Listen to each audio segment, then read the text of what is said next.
qu'il avait beaucoup composé en français, évidemment et dans d'autres langues. Mais il a tout de même conservé la marque, sa signature, la marque africaine, dans la structure de ses chants liturgiques ou à dévotion populaire. C'est une interpellation pour nous, jeunes compositeurs et intellectuels, qui avons étudié en Occident. Nous avons tendance à négliger nos valeurs africaines. Nous pensions que tout ce que nous avons reçu de l'Occident est meilleur. Et je me souviens, un de mes professeurs en musique sacrée qui me disait, il avait la nationalité, c'était un Suisse, qui me disait, attention, maintenant que tu es venu étudier chez nous ici en Occident, n'oublie jamais ta culture. N'oublie jamais ta culture. Ne jamais perdre les richesses de ma culture. Et je me souviens à ma défense, lorsque j'ai présenté la partition de la Passion selon Saint Jean, écrite par le feu cardinal Malozzi, tous les professeurs étaient étonnés de constater que nous, au Congo, nous avons aussi une passion.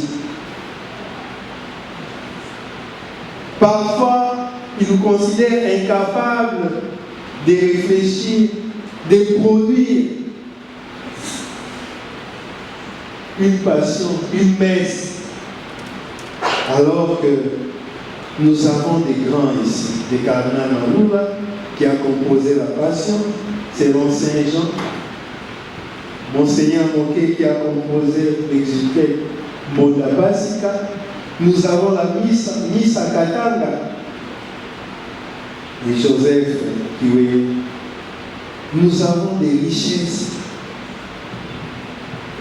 Alors, nous pouvons également citer le père Manu Tchassa comme une légende parmi nos compositeurs, qui a laissé des traces, qui a composé pratiquement dans tous les mystères que nous célébrons, l'Annonciation, la Passion, la Résurrection. Dans nos œuvres africaines, on sent la fonction fatigue. Je l'ai dit lors du mélange ici, sous la direction du professeur Ignace Donga.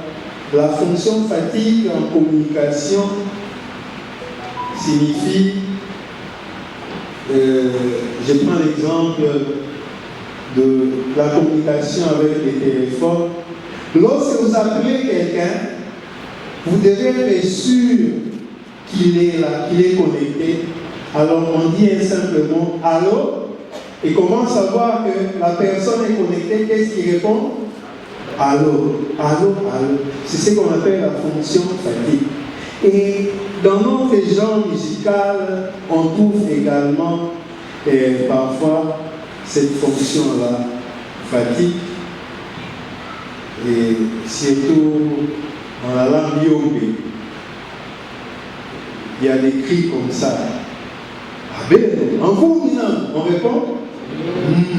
On dit respirez. On dit Sianou Dio. Yo Rilika. Bakulula. Voilà. Donc, dans notre monde ici, en Afrique, dans presque toutes les cultures, il y a cette fonction-là.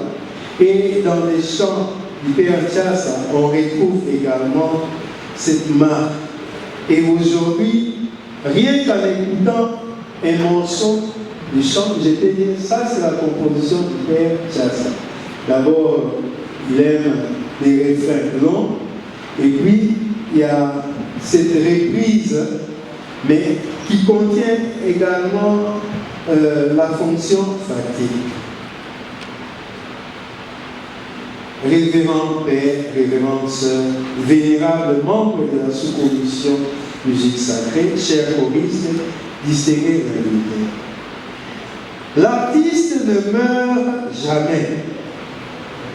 Aujourd'hui, nous commémorons de manière anticipée le 40e jour de la naissance au ciel de notre regretté Père Manu Chassa. Aujourd'hui, nous célébrons en même temps la sortie de son dernière œuvre enregistrée par la chorale Cantores Marie pendant qu'il était encore en vie. Nous sommes tous témoins de ces jours. Nous avons donc une grande responsabilité. Une grande responsabilité de continuer à rendre vivant le Père Manu Chassa à travers ses œuvres. Déjà de son vivant, ça n'a pas été facile de terminer d'enregistrer cet opus. Manque de producteurs, pas de financement. Et aujourd'hui, on va vous présenter cette œuvre que j'ai déjà auditionnée, mais pas dans un support commercial. Mais pourquoi? C'est une interpellation. Et heureusement, avec l'aide de Dieu, avec les concours de nombreux parmi nous, nous citons le Père Prosper Bouba, qui accompagnait musicalement aussi les œuvres du Père Manu Chassa. Nous pouvons dire merci à Dieu, car nous avons une œuvre enregistrée. Il ne reste plus qu'à la promouvoir à travers nos célébrations liturgiques, à travers nos médias. C'est pourquoi l'occasion m'est offerte en tant qu'artiste et président de la sous-commission musique sacrée de nous interpeller d'abord. Nombreux appellent, disent que notre Église, l'Église catholique, c'est l'Église mère, n'est-ce pas? Oui. L'élite catholique, les notables, les autorités civiles sont plus nombreux chez nous, n'est-ce pas? Oui. Mais comment nous avons du mal à contribuer pour la promotion de nos artistes? Nous n'avons plus de maisons d'édition modernes comme ce fut autrefois avec les filles de Saint-Paul, l'édition Épiphanie. Nous devons y réfléchir, car aujourd'hui, ce sont les artistes d'autres églises qui ont gagné les marchés des disques.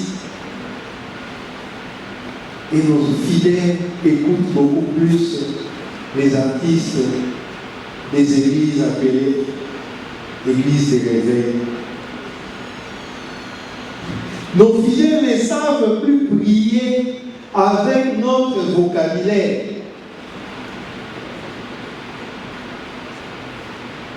Pour dire Kokumisa, vous entendrez dire Kosanji, un peu d'idéologie. Pour dire Kourouz, ils disent Ekoulouz, et nos fidèles préfèrent Ekoulouz. Pour dire c'est quoi, ils disent lycée quoi.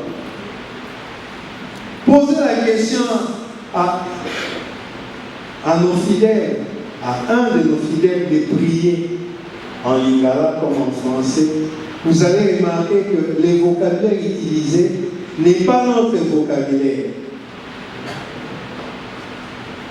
Mais où est-ce qu'ils apprennent tout ça? C'est à travers la musique, c'est à travers les chants, c'est à travers les médias. Mais quel chant, quelle musique? Si chacun de nous se sent interpellé par ce que je viens de dire, alors prenons position.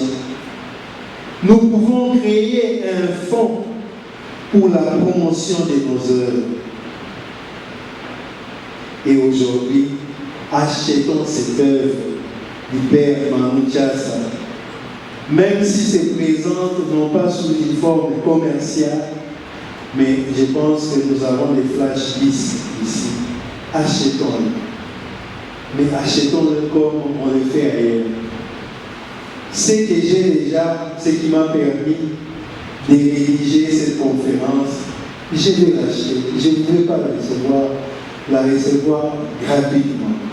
Et j'invite chacun de nous à acheter cette œuvre pour soutenir, et je pense du haut du ciel, le Père Chassa va laisser un petit sourire. Achetons cette œuvre du Père Manu Chassa qui respecte le règle de composition des chants catholiques par son texte, par son rythme et par sa mélodie qui est brillante, une élévation spirituelle. J'ai dit et je vous remercie.